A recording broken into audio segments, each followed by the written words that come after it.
여러분 안녕하세요. 세상이 참 어수선하기도 합니다. 그렇지만 우리 함께 다 이 어려운 상황을 극복해야 되겠습니다. 오늘 여러분과 함께 이 시간은 북한 정치 체제의 특징과 김정은 정권의 탈북자에 대한 정책에 대한 주제를 갖고 이 시간을 여러분과 함께 나누도록 하겠습니다. 인터넷 강의이기 때문에 길게 설명을 드리지 못함을 양해해 주시기 바랍니다. 여러분들은 나중에 제가 함께 올려놓을 PDF 자료를 참고하시면은 저희 강의에서 미처 다루지 못한 그런 깊은 내용도 참고하실 수 있을 겁니다. 먼저 북한, 지금은 김정은이라는 북한 국무위원장이 유일지배 체제를 통치를 하고 있는데요. 2020년 현재 세상에는 200개가 넘는 국가들이 있습니다. UN 회원국은 193개국인데 200개 안팎의 정치체 중에서 6개의 나라들이 현재까지 가장 길게는 72년, 짧게는 27년 동안 독재 체제를 유지해오고 있는 나라가 있습니다. 거기에는 할아버지, 아버지, 손자 이 3대에 걸쳐서 독재 체제를 지속하는 북한부터 시작을 해서 아버지, 아들 이렇게 권력을 이어받은 나라들이 있는데 북한이 김일성, 김정일, 김정은 3대에 걸쳐 가장 오랜 기간 동안 김씨 1인 지배 통치 체제를 유지해오고 있습니다. 72년 동안입니다. 그리고 그 다음으로 쿠바가 형제 정권인데 피델 카스트로와 라울 카스트로가 61년째 독재 체제를 유지하고 있습니다. 그 밖에는 아프리카의 토고라든가 가봉 이런 나라들이 있습니다. 중동의 시리아에는 부자 정권이 유지되고 있는데 여기도 49년째 독재 체제를 유지하고 있습니다. 이 독재 체제의 장기적 지속에 대해서 먼저 말씀드린 이유는 세계 200여 개 되는 국가 중에서 북한이 3대에 걸쳐 정권을 유지하고 있다. 그것도 김일성 가계, 이른바 북한은 그들이 통치를 백두혈통 유일지배체제라고 이야기를 합니다만은 한마디로 말씀드리면은 현대판 봉건체제라고 할 수가 있겠죠.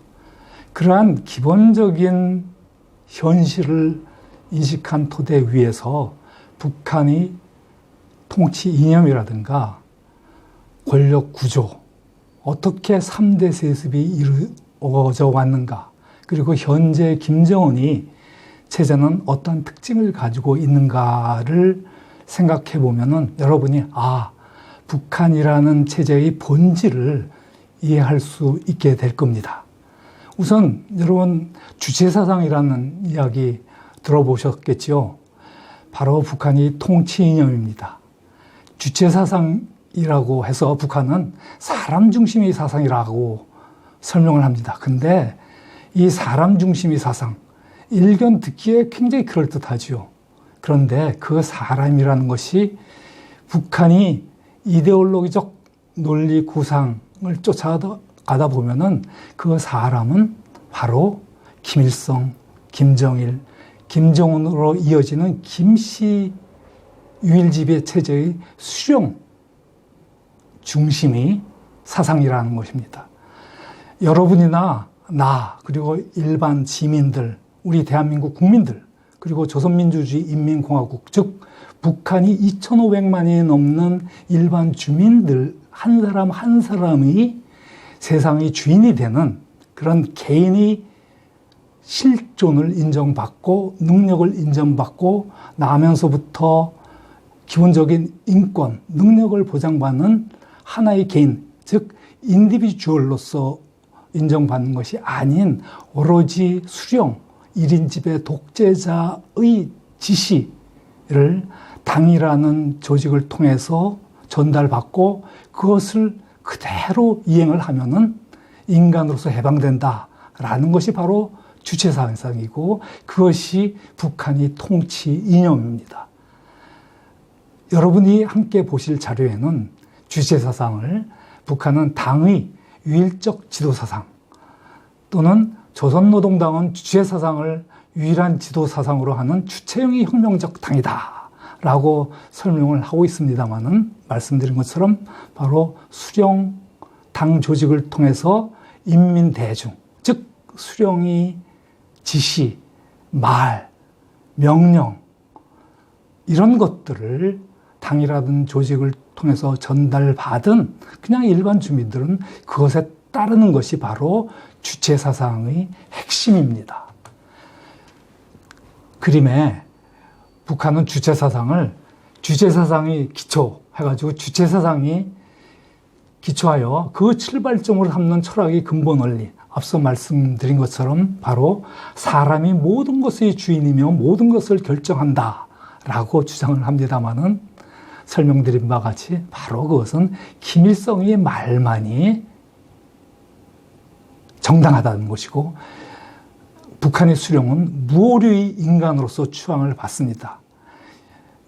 여러분 요즘에 가끔 뉴스에 김정은이 내가 이러이러한 문제를 잘못 생각했다라고 마치 자기 반성을 하는 것처럼 이야기를 하고 그것이 보도되는 경우도 혹가다 있습니다만은 그것은 수령이기 때문에 가능하지 일반 최고의 관료, 엘리트들은 절대 그런 말을 할 수가 없습니다. 왜냐하면 자기가 책임을 뒤졌으면은 어떠한 형태로건 처벌을 받게 되기 때문입니다.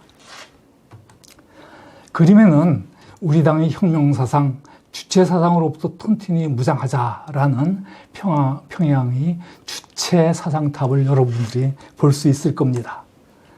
그리고 이것을 요즘에는 김정은이 3대 수령으로서 할아버지, 아버지 때 만들어지고 이른바 심화되었다라고 하는 주체사상을 이런 식으로 용어를 바꿨습니다. 물론 주체사상이라는 용어를 버리지는 않았습니다만은 최근에 북한에서는 그것을 김일성, 김정일주의라고 얘기를 합니다. 바로 김일성, 김정일주의가 당의 지도적 지침이다라고 얘기를 하는데 이것은 바로 주체사상을 그대로 이어받은 것입니다. 그래서 북한은 이렇게 설명을 합니다. 김일성, 김정일주의는 주체의 사상, 이론, 방법이 전일적인 체계이며 주체 시대를 대표하는 위대한 혁명사상이다라는 것이죠. 일반적으로 김일성, 김정일주의가 뭐냐라고 북한 주민들에게 물어도 그 내용에 대해서는 뭐라고 정확히 해석을 할 수가 없습니다. 아마 못합니다. 그러면서 그거 주체사상 김일성 주석이 만들어 놓고 또 김정일 장군님이 만드신 것 아닌가요? 이런 식으로 말할 뿐이죠. 앞서 말씀드린 것처럼 김일성, 김정일주의라고 이른바 이심이라는 용어를 붙여가지고 북한 주민들에게 김일성 말씀, 김정일 말씀, 그리고 최근에는 김정은 말씀, 이렇게 이야기를 하는 것이 그들이 말하는 주체사상, 김정일주의 또는 김일성, 김정일주의라는 것이죠. 평양의 만수대 언덕에 올라가면은 김일성과 김정일이 거대한 동상이 있습니다. 김정일이 사망하기 전에는 김일성이 동상만 우뚝 서 있었는데 김정일이 사망한 이후에 김정은이 할아버지 옆에 아버지 동상도 같이 크게 세워놨고 평시에 외국에서 북한을 방문하는 외국인들에게 그 동상 앞에서 꽃다발을 바치도록 북한 당국이 강요를 하는데 그것을 마지못해 의례적으로 하는 사람들도 있지만은 어떤 외국인들은 하지 않으려는 회피하는 방식을 취하기도 하고요. 북한 주민들은 당연히 뭐 결혼식을 한다거나 중요한 기념일, 그리고 김일성 생일이라든가 김정일 생일, 이런 날은 대대적으로 꽃을 바치는 행사를 거대한 동상 앞에 두고 합니다. 그리고 북한 전역에 그러한 동상들을 세워놨습니다. 그러면 이제 북한이 정치 체제, 즉 권력 구조는 어떠한 형태를 갖고 있는가 말씀드리겠습니다. 앞서 당 중심이 나라라는 것을 여러분들이 되게 느끼셨을 텐데요. 북한은 당 주도의 국가 체제입니다. 이른바 당 국가 체제라고 말씀드릴 수가 있습니다. 당이 국가, 즉 정부를 지배하는 구조이고, 당에서 결정하는 것을 정부는 집행하는 정치 권력 구조다라고 말씀드릴 수가 있고, 모든 정책은 당의 지도와 통제 하에서 추진이 됩니다. 입법부 기능, 행정부 기능, 사법부 기능을 하는 기구들이 물론 있습니다. 북한에서 입법부 기능은 최고인민회의, 행정부 기능은 국무위원회, 그리고 내각, 사법부 기능은 최고재판소, 최고검찰소가 있습니다만은 우리와는 그 운영 방식이 아주 다르죠. 권력구조에서 역시 통치 이념이 주체사상 김일성, 김정일주의이기 때문에 권력구조를 운영하는 방식도 수령론을 중심으로 합니다. 수령론은 뭐라고 설명을 하냐면은 당이 유일적으로 영도하고 당 안에는 수령의 사상과 영도만이 존재한다.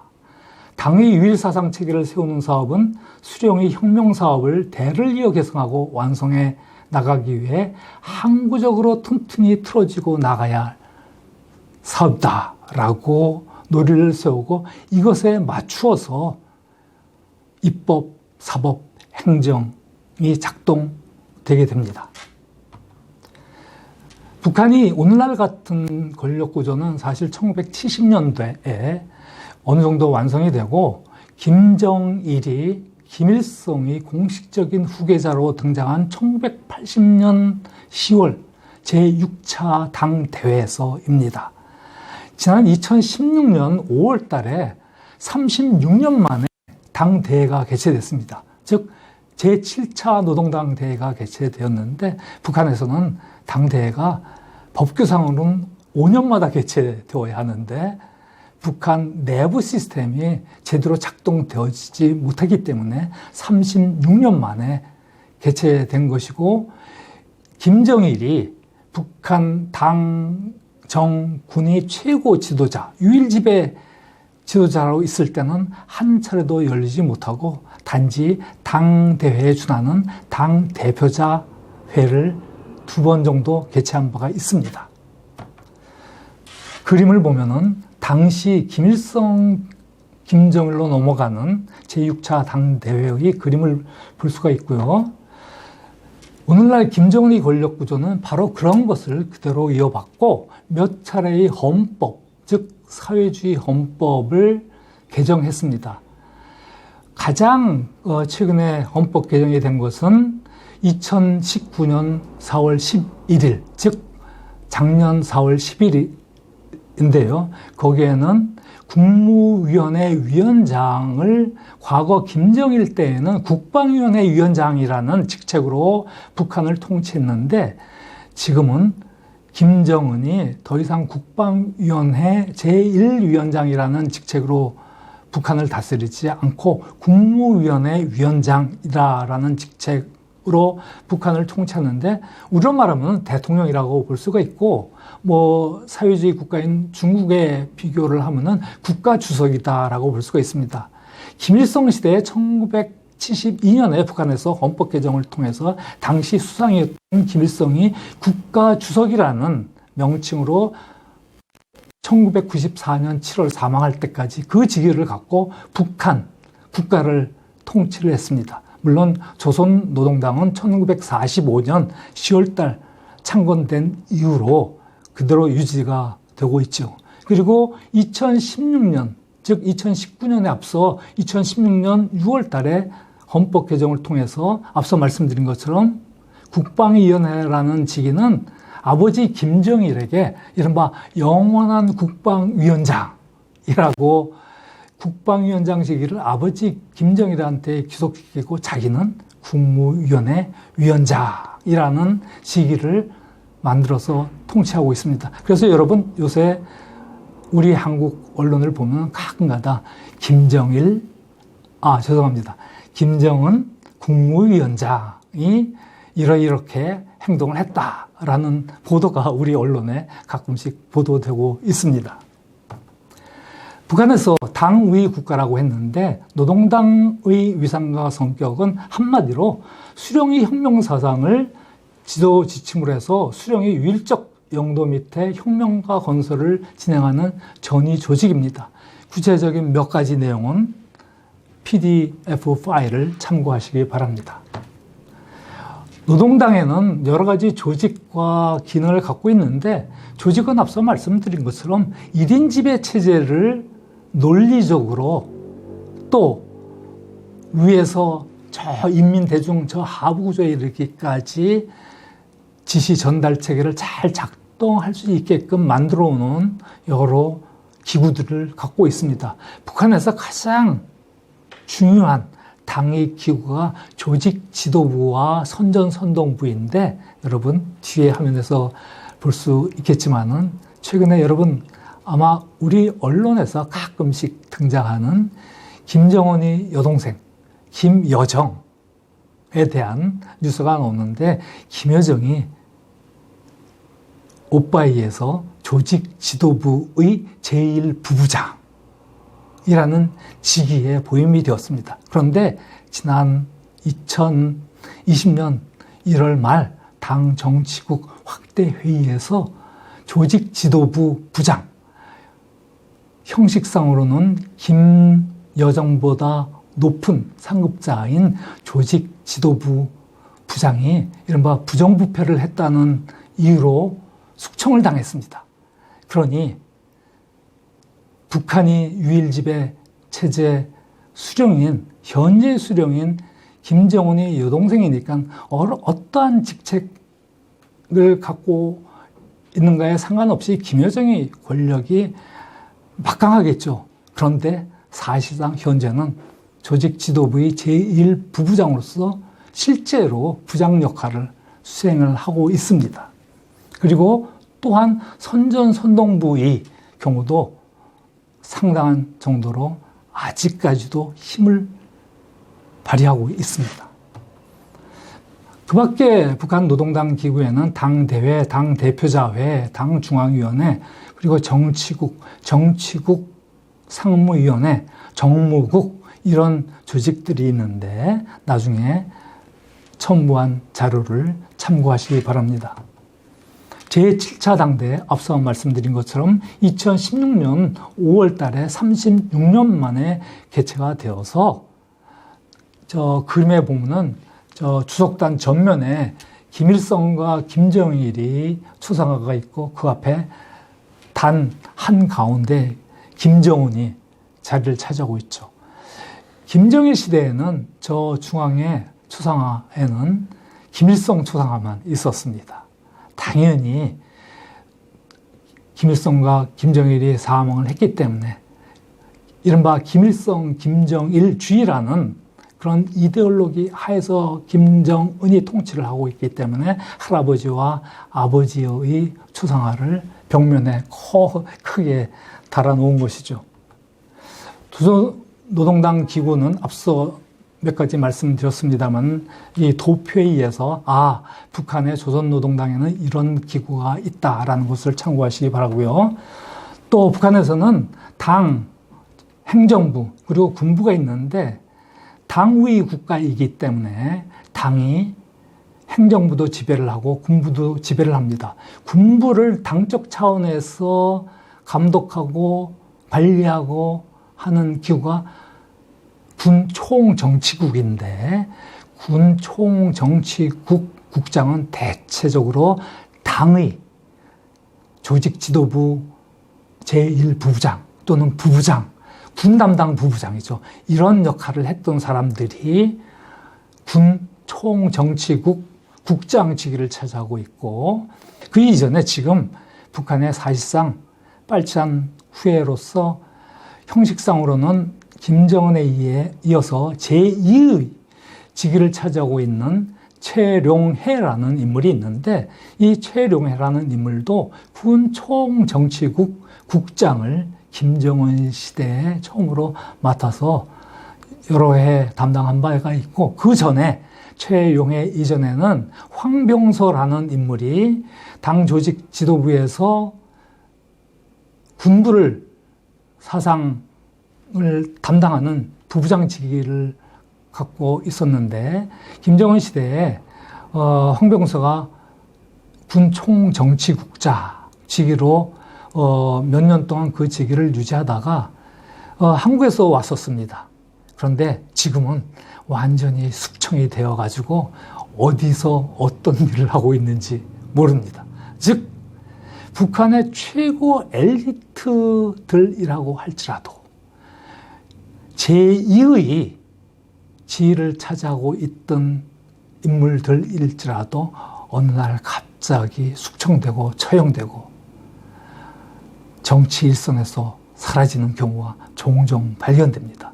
그만큼 당, 정, 군 관계에서 당의 압도적인 지배, 그런 구조가 북한이 권력 구조다라는 것을 말씀드릴 수가 있고, 그러한 차원에서 참고적으로 이 파일에 올라오고 있는 설명 자료를 참고를 하시기 바랍니다. 내각, 우리로 말하면 국무총리 산하에 각 정부 부처들이 있죠.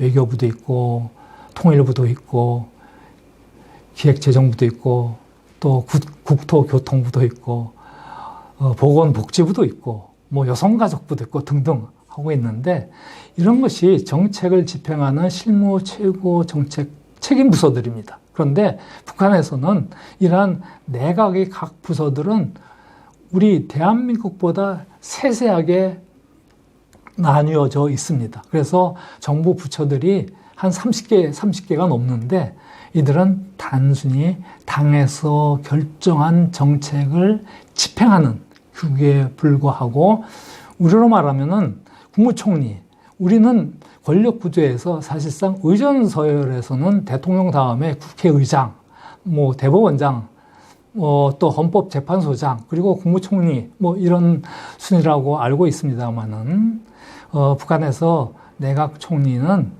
사실상 뭐 당 정치국 상무위원 또는 정치국 위원 뭐 이런 직위를 차지하고는 있습니다만은, 내각은 총리는 경제와 행정을 집행하는 책임자이지 그 밖에 뭐 군사 문제라든가 국가, 국방, 안보의 중요한 문제를 내각 총리가 관장하지를 않습니다. 그것은 국무위원회 위원장으로서 지금은 김정은, 그리고 당 정치국 위원회, 그리고 당 정치국 상무위원회 위원회, 그리고 정치국 상무위원들을 포함해서 정치국 정위원, 후보위원, 당 중앙위원들이 모이는 당 정치국 학대회의라든가 당 중앙위원회 전원회의, 이런 회의체를 통해서 결정이 된 사안들을 내각은 단순히 집행하는 그러한 역할에 불과합니다.